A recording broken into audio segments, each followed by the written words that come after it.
मन हमारा विचलित करता है, हमें सहना चाहिए। आप लोग गृहस्थ हैं तो धर्म से हैं, धर्म से चलो। पति पत्नी का संयोग इसीलिए भगवान ने ब्याह पद्धति रखी है कि आप उस पर धीरे धीरे संयम में आओ, धीरे धीरे उस पर विजय प्राप्त करो।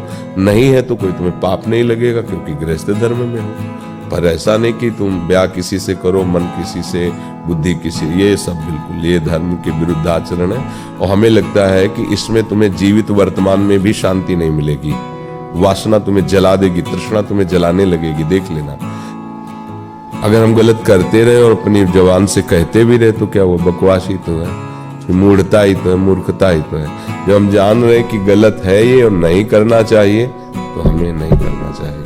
उसके लिए हमें बल मिलेगा नाम से। हम जितना नाम जप करेंगे, सत्संग सुनेंगे, उतने हमारे अंदर आध्यात्मिक शक्ति आएगी। आध्यात्मिक पावर से ही हम अपनी इंद्रिय और मन को गलत कामों से रोक सकते हैं। नहीं तो जानते हुए भी वो जबरदस्ती गलत काम करवाते रहेंगे, क्योंकि आप में आध्यात्मिक शक्ति नहीं रह गई। इसलिए खूब नाम जप करो और बचो गंदी बातों से, नहीं तो इनका जब परिणाम आएगा ना तो फिर मतलब सह नहीं पाओगे। ये भगवान ने गृहस्थी धर्म की, विरक्ति धर्म की, परिवार की व्यवस्था शास्त्रों में की है।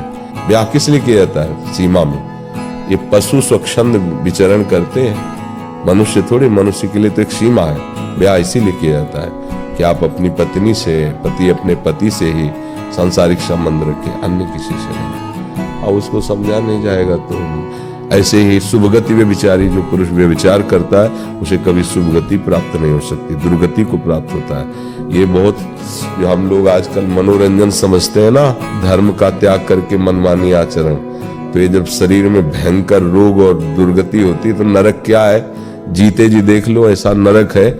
इतनी अशांति, घोर जलन। ऐसे ही आज आप लोग मनमानी आचरण करेंगे तो कल आपका जो घेर करके आएगा कर्मों से, अवश्य में भोक्तव्यम, भगवान कह रहे हैं अवश्य में भोक्तव्यम कृतम कर्म शुभाशुभम, वो तुम भोग नहीं पाओगे।